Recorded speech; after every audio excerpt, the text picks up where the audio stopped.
ہم تو رکھتے ہیں مسلمانوں کا دین، ہم تو رکھتے ہیں مسلمانوں کا دین، دل سے ہے خدا میں ختم المرسلین۔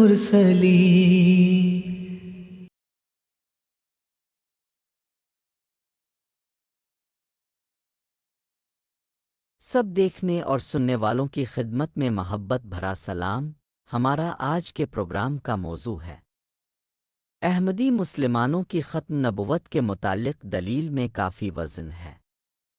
محترم ناظرین اور سامعین، آج ہم آپ کو ایک چھوٹا سا کلپ دکھائیں گے جس میں ڈاکٹر اسرار احمد صاحب، جو کہ دیوبندی فرقے کے تھے اور جماعت اسلامی سے بھی تعلق تھا، وہ جو جماعت احمدیہ کا جو عقیدہ ہے ختم نبوت کے بارے میں، اس کی جو دلیل دی جاتی ہے اس کو نہایت معقول کہہ رہے ہیں، اور اس کے ساتھ ہی وفات مسیح کا جو عقیدہ ہے اس کی دلیل کے بھی عقلی طور پر کافی مناسب ہونے کا ذکر کر رہے ہیں۔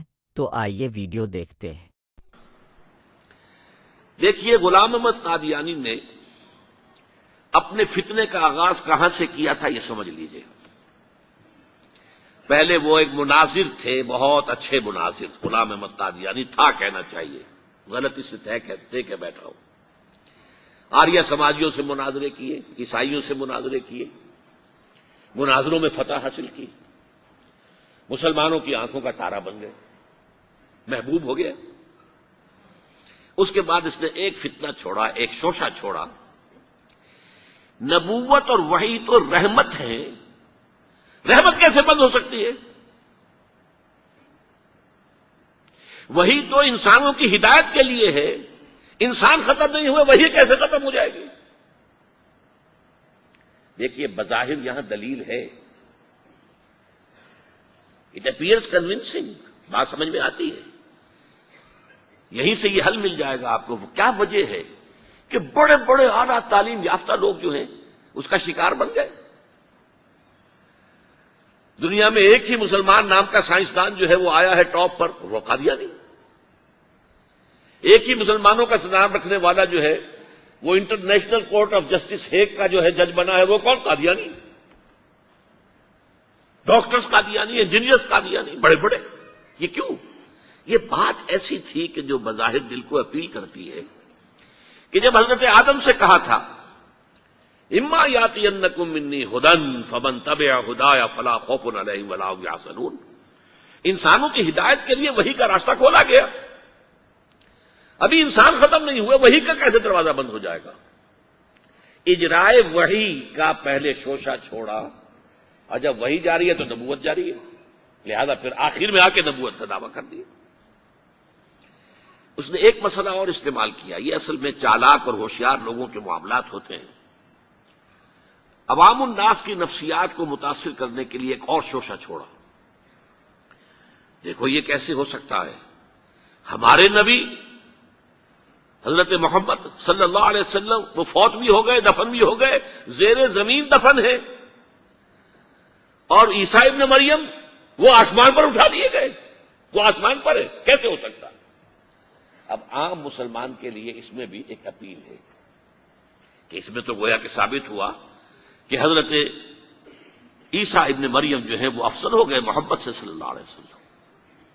یہ ہیں وہ چیزیں کہ جن سے حالانکہ افضلیت کا اس سے کوئی تعلق نہیں۔ اصحاب کہف اگر 300 برس تک سوتے رہے تو اس میں کون سی افضلیت ہو گئی؟ کوئی افضلیت کا سوال نہیں۔ اس اعتبار سے حضرت عزیر کو اگر 100 برس تک مردہ رکھ کر اللہ نے دوبارہ زندہ کر دیا، کون سی افضلیت اس میں ہو جائے گی؟ اللہ کی قدرت ہے، اللہ کر سکتا۔ لیکن عام آدمی کو اپیل کرنے والی باتیں ہیں، لہذا اس نے شوشہ چھوڑا کہ نہیں یہ غلط ہے، یہ مولویوں کے ڈھکوسلے ہیں، یہ قرآن مجید میں صراحت کے ساتھ نہیں ہے، یہ حدیثوں کے اندر ہے، حدیثوں کے بارے میں جو ہے وہ ہم اطمینان نہیں کر سکتے کہ حضرت مسیح جو ہے وہ سولی نہیں چڑھائے گئے، وہ سولی چڑھائے گئے، وہ فوت نہیں ہوئے، البتہ زخمی ہو کر وہاں سے اتار لیے گئے تھے، پھر ان کا علاج معالجہ ہو گیا، پھر وہ علاقہ چھوڑ کر کشمیر میں آ گئے، یہاں آ کر ان کا انتقال ہو گیا، یہاں دفن ہوئے، یہاں کشمیر میں ان کی قبر بھی موجود ہے۔ یہ دو ایشو ہیں جو اس شخص نے اٹھائے، اور اس سے عوام الناس جو ہیں جن کے اندر کے علم کی پختگی نہیں ہوتی، یا جذباتی طور پر آپ انہیں متاثر کر سکتے ہیں، یا جیسا کہ میں نے پہلی بات کہی تھی اس میں تو یقیناً ایک وزن کی بات نظر آتی ہے کہ یہ رحمت ہے، وہی رحمت ہے، نبوت رحمت ہے، اللہ کی رحمت بند ہو جائے گی کیسے؟ میں نے یہ ایک سوال یہ کہا تھا کہ ختم نبوت کے مسئلہ پر آپ کا دیگر مکاتب فکر سے کیا فرق ہے؟ اس سلسلے میں کچھ وضاحت آپ کے امام مسجد صاحب نے فرمائی، ٹھیک ہے، اور آپ نے بھی کچھ سوالوں کے جواب میں کچھ بات کی جو میں اس لیے اس پر زیادہ زور نہیں دیتا۔ تو دوسرا جو میرا سوال ہے، زور دیں، ہاں کہ وہ وجہ یہ ہے کہ بہت اہم مسئلہ ہے، جی اور مسلمان خواہ وہ اسلامی ملک میں رہ رہے ہوں یا غیر اسلامی ممالک میں، یورپ میں یا کسی اور جگہ، وہ میرا یہ مشاہدہ ہے کہ وہ ان کی اکثریت، سب نہیں، ان کی اکثریت ہیپوکریسی کا شکار ہے، ٹھیک ہے، اور اکثر ان لوگوں کو دہشت گرد، مسلمانوں کو دہشت گرد کہا جاتا ہے اور فنڈامنٹلسٹ کہا جاتا ہے۔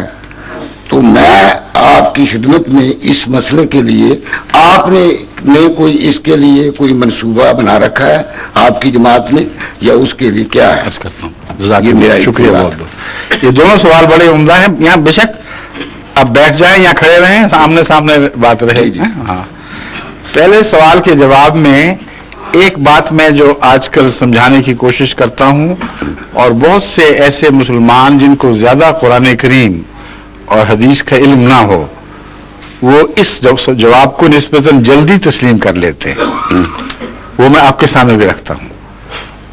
ایک صاحب نے جو سوال اٹھایا تھا کہ ہمیں زیادہ پتہ نہیں، میں نے کہا یہی تو ہماری مشکل ہے، ایک ایسا شخص جس کو اپنے دین کا خود تفصیلی علم نہ ہو بلکہ سنی سنائی باتوں کو ہی دین سمجھ رہا ہو، اس کو سمجھانا بہت مشکل کام ہے، کیونکہ وہ پہلے یہ نہیں مانے گا کہ ترجمہ بھی درست کر رہے ہو کہ نہیں۔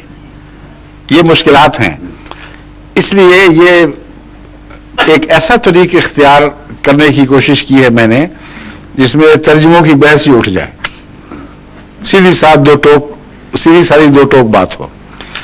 میرا مسلک یہ ہے کہ اگر دیانتداری سے آپ دیکھیں تو ہمارے مسلک میں خاتم النبیین کے متعلق اور غیر احمدی علماء کے مسلک میں اصولاً کوئی بھی فرق نہیں ہے،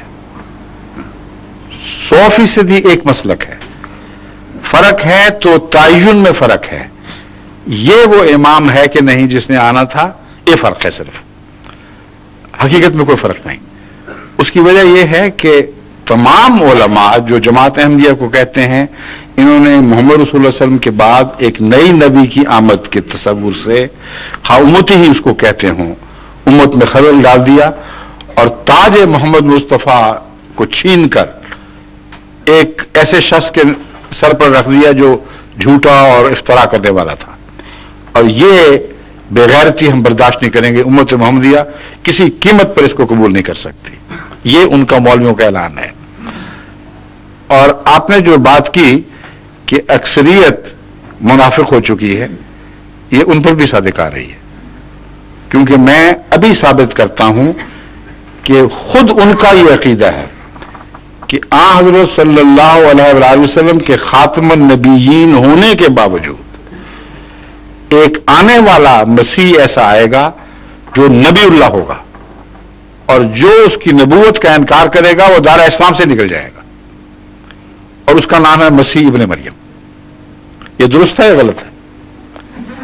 100% درست۔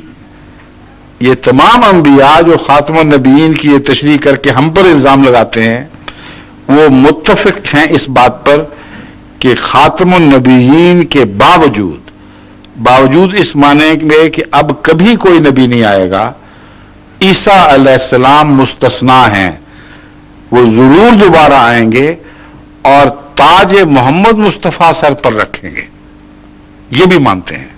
وجہ یہ ہے کہ پرانا عیسیٰ اگر دوبارہ آئے تو قرآن تو کہتا ہے رسول الی بنی اسرائیل، یہ اسرائیل کا رسول ہے، امت محمدیہ پہ کیسے بادشاہی کرے گا؟ جب تک محمد رسول اللہ کا تاج نہ سر پہ رکھے اس کو اختیار ہی کوئی نہیں ہے امت محمدیہ کا سردار بننے کا. تو دو باتیں مان لی انہوں نے کہ نبوت ان معنوں میں بند نہیں ہے جن معنوں میں ہم کہتے ہیں. ہمارا کہنا اور ہے، ہمارا عقیدہ اور ہے. ہمارا عقیدہ یہ ہے کہ نبوت ان معنوں میں جاری ہے کہ نبوت کی ضرورت رسول اللہ علیہ وسلم کے وصال کے بعد بھی ضرور پڑنی ہے. ضرورت نبوت نہ ہو تو مسیح کیوں آئے گا اور نبی کے طور پر کیوں آئے گا؟ کیا انسان اگر بے ضرورت بات کرے اس کو تو آپ بے وقوف اور احمق کہہ دیتے ہیں، کیا خدا کی طرف بھی یہ منسوخ کر سکتے ہیں کہ ایک بے ضرورت کام کرے؟ ایک طرف نبوت کی ضرورت بند کر دی اور دوسری طرف نبی بلا لیا، وہ بھی پرانا رکھا ہوا، 2000 سال سے اس کو سنبھال کے رکھا ہوا ہے. کہیں کیوں رکھا اگر ضرورت نہیں تھی؟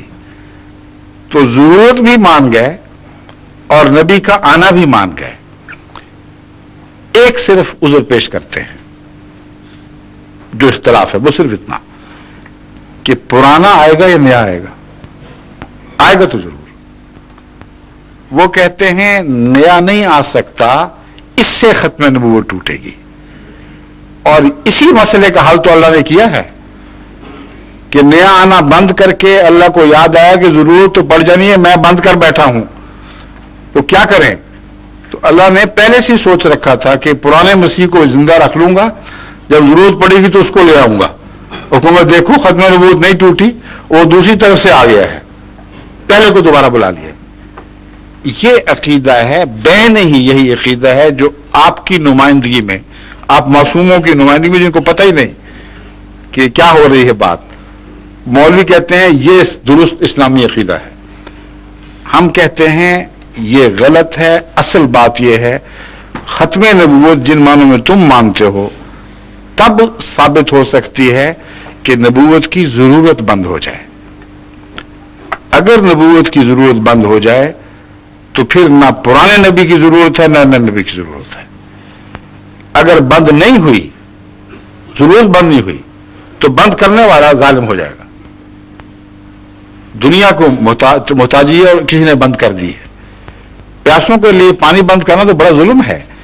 ہاں یہ کہہ دیا جائے کہ پیاس دنیا سے اٹھ گئی پھر پانی بند ہو، جائز بات ہے. مگر نبوت کی، نبی کے آنے کے دونوں برابر قائل ہیں، کوئی فرق نہیں. اب فرق ہے تو کس طرح کا نبی آئے گا، یہ بحث ہے صرف. وہ یہ کہتے ہیں کہ امت محمدیہ میں سے کسی کو محمد رسول اللہ علیہ وسلم کی مطیع نبوت عطا نہیں کی جائے گی کیونکہ نبوت کا دینا بند ہوا ہے، نبی کا آنا بند نہیں ہوا. اگر آنا بھی بند ہو تو مسیح بھی نہیں آ سکتا. یہ بات واضح ہو گئی نا بالکل. اگر نبی کا آنا ہی بند ہو جاتا تو مسیح کہاں سے آ جائے گا؟ وہ کہتے ہیں نبوت کی عطا بند ہوئی ہے، کسی کو نبی بنایا نہیں جائے گا. پرانے نبی کا دوبارہ استعمال، پرانے کپڑوں کا نیا استعمال مرمت کر کے یہ جائز بات ہے، اس میں کوئی حرج نہیں. یہ فرق ہے صرف. ہمارا عقیدہ یہ ہے کہ یہ اسلام کی ہتک ہے جو تم مان رہے ہو. یہ محمد رسول اللہ صلی اللہ علیہ وسلم کی گستاخی ہے. وجہ یہ ہے قرآن کی بھی ہتک ہے. قرآن نے یہ بات جو لکھ دی رسولا الی بنی اسرائیل، تو ہمیشہ کے لیے اس رسول کو اسرائیل کے پابند کر دیا. وہ اگر یہ دعویٰ کرے آ کے اے امت محمدیہ میں تمہارے لیے تمہارا نبی بن کر آیا ہوں، تو قرآن کو جھوٹا مان کے پھر اس کو سچا مانیں گے؟ ایک وقت میں دونوں کو سچا کیسے مان لیں گے؟ جہاں اس کو سچا مانا وہاں قرآن جھوٹا ہو گیا، جہاں قرآن کو سچا مانا وہ کہنے والا جھوٹا ہو گیا. اس لیے اس کے حق میں کوئی دلیل ہی نہیں بنے گی کہ اس کو حق ہو امت محمدیہ کا نبی بننے کا. دوسری بات جو سب سے اہم یہ ہے کہ پہلا عالمی نبی کون تھا؟ حضرت اقدس محمد رسول اللہ صلی اللہ علیہ وسلم. عالمگیر تعلیم کس کی تھی جس کو خدا نے فرمایا قل انی رسول اللہ الیکم جميعا یا ایھا الناس انی رسول اللہ الیکم جميعا. کہہ دے، اعلان کر دے کہ اے تمام انسانوں، میں تم سب کی طرف جمیعاً اکٹھا رسول بنا کے بھیجا گیا ہوں. کبھی موسیٰ نے یہ اعلان کیا تھا؟ کبھی کسی اور نبی نے کیا تھا؟ نہیں کیا. تو وہ نبی خدا چن رہا ہے ان کے کہنے کے مطابق جس کو بنی اسرائیل کا نبی کہہ کر وہاں محدود کر دیا. اب وہ جب دوبارہ آئے گا تو اسے لازماً ایک اور قسم کی نبوت خدا کو دینی پڑے گی جو عالمی نبوت ہے, اور وہ ختم نبوت کو توڑ دے گی جو ان کی ختم نبوت ہے. اگر خدا اس کو عالمی نبی بنا کے نہ بھیجے تو اس کا حق ہی نہیں ہے کہ امت مسلمہ کے معاملات میں دخل دے. اگر عالمی بنایا تو لازم ہوا کہ اس کو وہ نبوت نہیں ملی, وہ کافی نہیں تھی, اس کے علاوہ اس کی نبوت میں وسعت عطا کی گئی ہے, اس کی شان بڑھا دی گئی ہے. تو اور نبوت بنانا کیا ہوتا ہے؟ فرق یہ ہوا, ہم کہتے ہیں کہ خدا تعالی کو امت محمدیہ میں جو اصلاح مقصود تھی یا ہے وہ غلام محمد مصطفیٰ پوری کرنے کی اہلیت رکھتے تھے. انہی میں سے جس کو خدا نے مناسب سمجھا اس کو امتی نبی بنا دیا. وہ کہتے ہیں غلط باہر سے لا کر موسوی امت کے نبی کو خدا تمہاری اصلاح کے لیے لائے گا, اس میں شان محمد مصطفیٰ ہے. اب شان کیسی ہو گئی؟ ایک گھر پہ ڈاکہ پڑے, بچے کمزور ہوں, وہ اپنا دفاع خود نہ کر سکیں, ہمسایہ چھلانگ مار کے آئے اور ڈاکوؤں سے بچا لے تو بچے کہیں ہم نے تم پر بڑا احسان کیا ہے, تم نے ہمیں بچا لیا. یہ کوئی معقول بات ہے؟ بچانے والا ہی محسن ہوا کرتا ہے. بس آخری محسن کا مضمون بھی انہوں نے تباہ برباد کر کے رکھ دیا.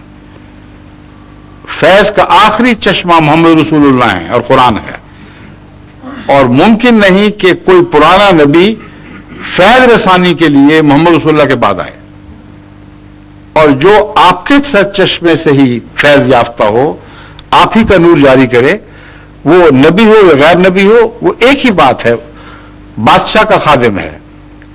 جو مولوی قرآن کی تعلیم جاری کرتے ہیں وہ کہاں سے نیا فیض تو نہیں لاتے نا, قرآن سے لیتے ہیں. اس میں کوئی گستاخی ہے؟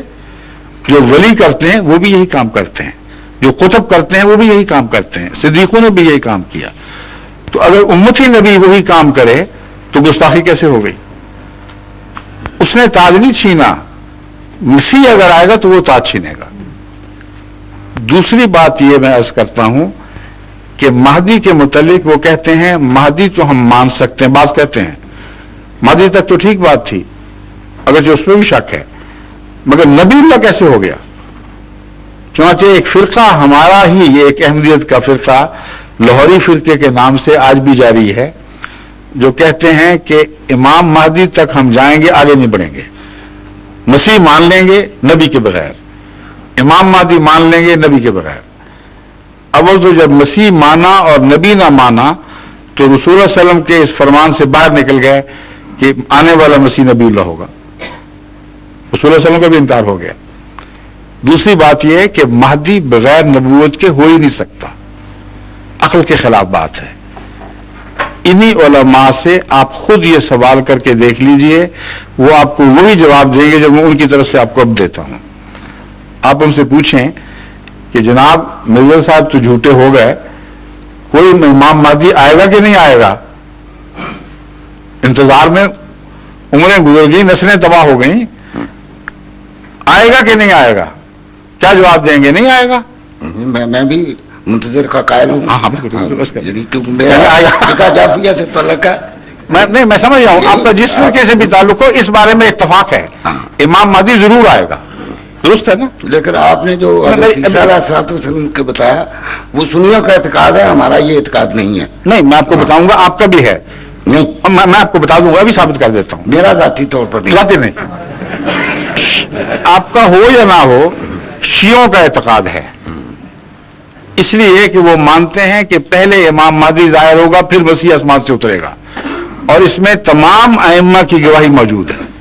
شیعہ ائمہ کے اقوال ہیں کہ مہدی پہلے نازل ہوگا, مسیح بعد میں نازل ہوگا. مانتے ہیں کہ نہیں؟ جی بالکل, بس یہی میں کہہ رہا تھا. ٹھیک ہے, ابھی سنیے, ان سے پوچھیں کہ شیعہ ہوں یا دوسرے سنی مولوی, ایک ہی جواب ہوگا, امام مہدی آئے گا کہ نہیں آئے گا. اس کو آپ انتخاب کریں گے اس کا, یا ایرانی حکومت مقرر کرے گی, یا سعودی عرب؟ یہ عہدے تو من جانب اللہ ہے, وہی بنائے گا. جو امام بنایا کرتا امامت ہے. جو ہے امام کوئی بندہ نہیں بنا سکتا. اللہ بنائے گا نا, اور اللہ اس کو امام مقرر کر دے نبی گا, بھی وہی مقرر کرتا ہے, امام اور بھی وہی. پھر امام بنا کر تمہیں چھٹی دے دے گا, چاہو تو انکار کر دو. اللہ جب امام بنا دے گا کسی کو تو لوگوں کو اجازت ہوگی اس کو بے شک کافر جہنمی جو مرضی قرار دو, تمہیں چھٹی ہے. ہو سکتا ہے یہ؟ کبھی نہیں ہو سکتا. جو خدا کے بنائے ہوئے امام کا انکار کرے وہ محمد رسول اللہ سے کاٹا جائے گا. یہ درست ہے یا غلط ہے؟ اسی کو نبوت کہتے ہیں. نبوت کی اور تعریف کر دیں. نبی وہ ہے جس کو اللہ مقرر فرمائے, نبی وہ ہے جس کا ماننا ضروری ہو. آمنا باللہ و ملائکتہ و کتبہ و رسلہ, ہر نبی کا اقرار امت محمدیہ پر فرض قرار دے دیا گیا. غیر نبی کو ماننا ضروری نہیں قرار دیا گیا. ہے کہیں ضروری کہ مولوی کو مانو, فلاں کو مانو؟ تو امام مہدی کو کیوں مانے پھر ہم؟ اس لیے ان کا حال یہ ہے کہ بات کہہ بھی جاتے ہیں, نہیں بھی کہتے. جہاں امام مہدی کے آنے کا تعلق ہے, جہاں تک کہتے ہیں آئے گا. اس کے خصائل اور صفات کا جہاں تک تعلق ہے کہتے ہیں یہی ہیں. ہم کہتے ہیں یہ تو نبی کی تعریف کر رہا ہے, تم بھول گئے ہو. جب صفات نبی کی منسوب کر دی تو کہنے میں کیا حرج ہے؟ کہ تم کہتے ہو ہم نہیں کہتے. یہی ہو رہا ہے نا ہمارے ساتھ. اس کی وہی مثال ہے, وہ پہلے بھی کئی دفعہ بیان کر چکا ہوں, لیکن بڑا لطیفہ دلچسپ ہے. جنہوں نے سنا ہوگا ان کو بھی پھر دوبارہ مزہ آ جاتا ہے, اس لیے کوئی حرج نہیں دہرانے میں. ایک بادشاہ کا گھوڑا بہت پیارا تھا بادشاہ کو, اور وہ بادشاہ بڑا مقتدر اور جابر بادشاہ تھا. اس کو پتہ چلا کہ گھوڑا بیمار ہو گیا, اس کا کوئی علاج ہی نہیں. اس کو بڑا غصہ آیا. اس نے کہا میرا گھوڑا اتنا شاندار بادشاہ, کون ہوتا ہے اس کو مارنے والا؟ انہوں نے کہا دیکھو, اگر مجھے کسی نے اطلاع دی کہ میرا گھوڑا مر گیا ہے تو میں اسے پھانسی چڑھا دوں گا. اس لیے خبردار ہے, اس کو ضرور ٹھیک کرنا ہے, اور میں اس کی موت کی اطلاع سننے کا روادار نہیں ہوں گا. اب وہ سارے کھلبلی مچ گئی, رؤساء وزراء اکٹھے ہوئے, آپ کو اکٹھا کیا. انہوں نے کہا علاج ہی کوئی نہیں, ہم کیا کر سکتے ہیں, بادشاہ کو حکم نہیں, زندگی موت پہ خدا کا حکم چلتا ہے. میں نے کہا چلے گا تو صحیح, پر مرے گا کون؟ ہمیں تو صرف اس میں دلچسپی ہے. انہوں نے کہا کہ عجیب مشکل کوئی ہے نہیں. مشورے کے بعد یہ فیصلہ ہوا کہ گاؤں سے لوگ آتے رہتے ہیں شہروں میں, جو دیہاتی اب آتا دکھائی دے اس کو پکڑ لو اور اس کو کہو کہ بادشاہ سلامت کو اطلاع کر دو کہ گھوڑا مر گیا ہے. اتنی سی بات ہے. یہ بات مشہور ہو گئی تھی. وہ جس کو پکڑا اس کو بھی پتا تھا. اس نے کہا مجھے مرواتے ہو غریب کو, میرا تو کوئی تعلق ہی نہیں, تمہاری ذمہ داری, تم جاؤ ہم بیان کرتے پھرو. انہوں نے کہا نہیں یہ بات نہیں, تمہیں اختیار جو ہم دے رہے ہیں وہ دو ہیں صرف, بادشاہ کے ہاتھوں مرنا ہے یا ہمارے ہاتھوں. تیسرا اختیار ہی کوئی. انہوں نے کہا پھر مزدور میں بادشاہ کے ہاتھوں مرتا ہوں, مجھے کیا ضرورت ہے تمہارے جیسے کمینے لوگوں کے ہاتھوں مرنا. معصوم آدمی کو پکڑ کے موت میں دھکیل رہے, چھٹی کرو میں جا کے اطلاع دیتا ہوں. وہ ان سب سے زیادہ عقل مند تھا. اس نے بادشاہ سے ادب سے عرض کیا ہے بادشاہ سلامت, مبارک ہو, صد مبارک ہو, آپ کا گھوڑا بالکل ٹھیک ہے. بادشاہ کی تو بادشاہ کھیل گئی خوشی سے. اچھا ٹھیک ہو گیا؟ انہوں نے کہا ہاں جی میں دیکھ کے آیا ہوں کہ کوئی نشانی ٹھیک ہونے کی بتاؤ تو صحیح. اس نے کہا جب میں گھوڑے کی طرف آ رہا تھا تو پہلے ایک فرلانگ سے اس کے تڑپنے کی آواز زمین سے آ رہی تھی اور زمین دھمک رہی تھی ساتھ. اب جب میں اس تک پہنچا ہوں تو بالکل ساکت و جامد پڑا ہوا ہے, کوئی تڑپ نہیں تھی. اتنا ٹھیک ہو گیا. بادشاہ کچھ گھبراہٹ تھا کہ اور کچھ بات. اور بات یہ کہ جب میں قریب پہنچا تھا تو اس کے سانس کی ایسی آواز آ رہی جیسے آرا چل رہا ہو, اور جب میں قریب آیا ہوں تو بالکل بند, کوئی آواز نہیں آئی. پھر ایک اور بات کہ دل اتنا زور سے دھڑک رہا تھا جیسے اس کی چھاتی سے نہیں بلکہ پہاڑوں سے ٹکرا رہا ہو. اور پھر میں نے قریب ہو کے کان لگا کے دیکھا, بالکل بادشاہ سلامت, ذرا آواز نہیں آئی, آرام سے پڑا ہوا ہے. اس پر بادشاہ کا صبر ٹوٹا. اس نے کہا بدبخت, یہ کیوں نہیں کہتے کہ مر گیا؟ حضور فرما رہے ہیں، میں نہیں فرما سکتا. یہ حضور کہتے ہیں، آپ کو زیب دے رہے ہیں. بات ختم ہو گئی. یہ موضوع ہم سے یہ کر رہے ہیں، تعریف وہ کرتے ہیں مادی کی اور مسیح کی جو لازماً نبوت کی تعریف ہے. جب ہم کہتے ہیں کہ پھر نبی کو نہیں کہتے، کہتے آپ کہہ رہے ہیں ہم نہیں کہہ سکتے. یہ تو انصاف نہیں ہے، جائز بات نہیں ہے. جس حقیقت کو مانتے ہو اس کا نام لینے سے کیوں ڈرتے ہو، اور وہ تشریح کیوں کرتے ہو قرآن کی جو اس حقیقت کے متصادم ہو. اس لیے وہی آیت حل ہے جو میں نے پیش کی تھی، من یطع اللہ والرسول فاولئک مع الذین انعم اللہ علیہم من النبیین والصدیقین والشہداء والصالحین وحسن اولئک رفیقا. یہ امت محمدیہ ہے. رفاقت پہ وہ فخر کرے گا جس کو اس امت کی مائیت نصیب ہو، جو ان محمد رسول اللہ کے ساتھ ہوگا، جو محمد رسول اللہ کے غلاموں کے ساتھ ہوگا. ان کے لیے باعث عزت ہے، نہ کہ ان کے لیے باعث عزت کہ موسیٰ کے اور پرانے نبیوں کے ساتھ ہو جائیں. تو یہ ہے اصل خاتم النبیین کی حقیقت، اور یہ ہمارا عقیدہ ہے. اگلی بات جو آپ نے پوچھی تھی وہ کیا تھی؟ دوسرا سوال. دوسرا تھا کہ یہ اسلام یہ ہپوکریسی لوگ استعمال کرتے ہیں اکثریت، ہاں جی، تو یہ غلط بات ہے. لوگ دوسرے جو ہیں وہ ہمیں غلط سمجھتے ہیں، دہشت گرد کہتے ہیں، ٹھیک ہے، یا یہ کہتے ہیں یہ فنڈامنٹلسٹ ہیں، اور اس سے اسلام کی خدمت نہیں ہوتی. تو آپ کی چونکہ ایک منظم جماعت ہے، تو آپ نے اس مسئلے کے لیے یہ بڑا ایک مسئلہ ہے، کوئی پلان بنایا ہوگا؟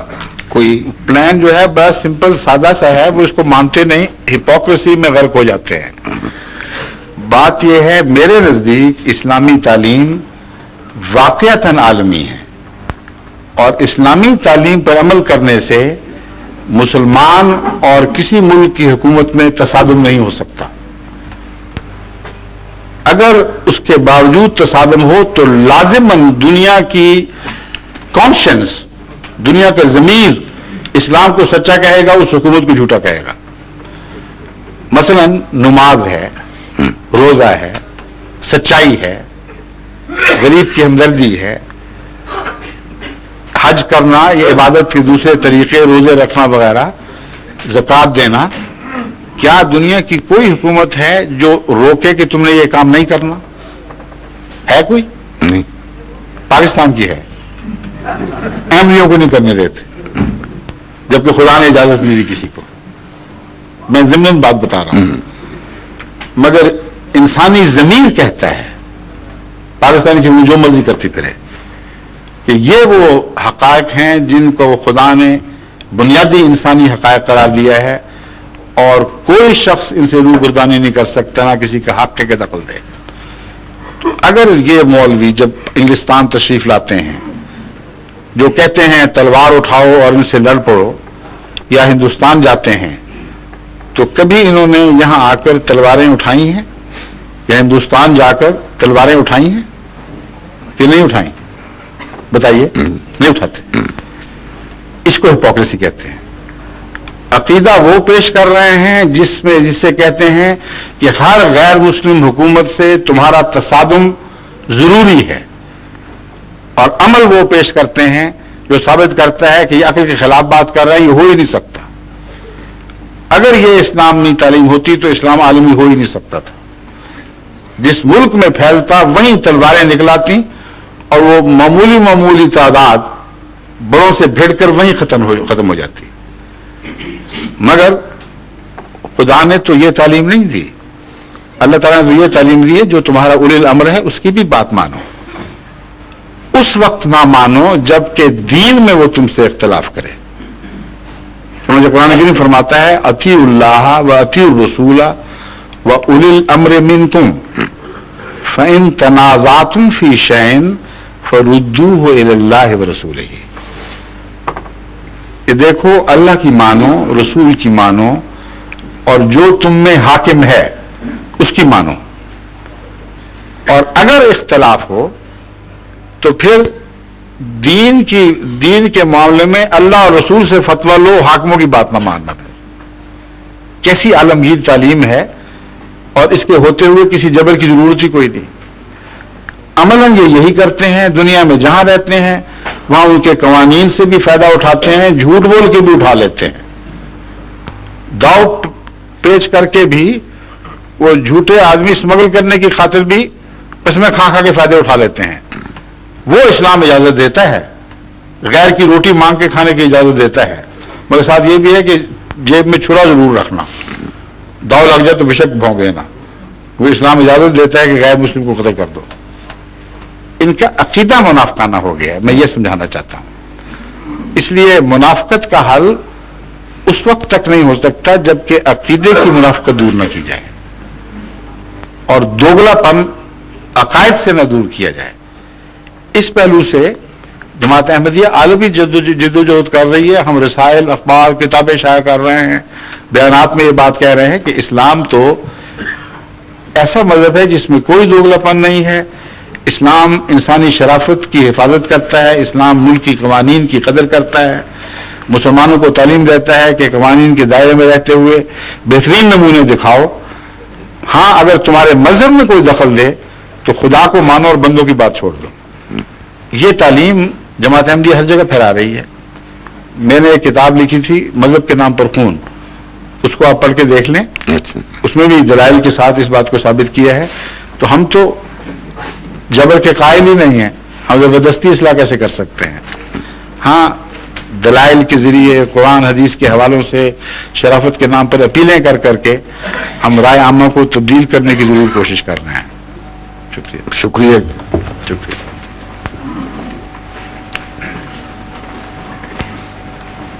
جب نماز مغرب اور عشاء جمع ہوگی، ٹھیک ہے نا، کتنی دیر تک تیار ہو جاؤ گے تم لوگ؟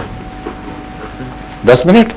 اتنی وضو کی جگہ ہیں، یا ہو سکتا ہے سب کا وضو نہ ہو تو اتنی ہے کہ 10 منٹ یا 15 منٹ میں تیار ہو جائیں گے؟ 15 کر لیتے ہیں۔ اچھا، السلام علیکم، خدا حافظ، شکریہ بہت بہت۔ آپ سب ضرور کمنٹ سیکشن میں اپنی رائے سے آگاہ کریں، ہمارے چینل کو سبسکرائب اور ویڈیو کو شیئر ضرور کر دیں۔ کس جگہ سے ہمارا پروگرام دیکھ رہے کمنٹ سیکشن میں ضرور بتائیں۔ ہم تو رکھتے ہیں مسلمانوں کا دل، ہم تو رکھتے ہیں مسلمانوں کا دل۔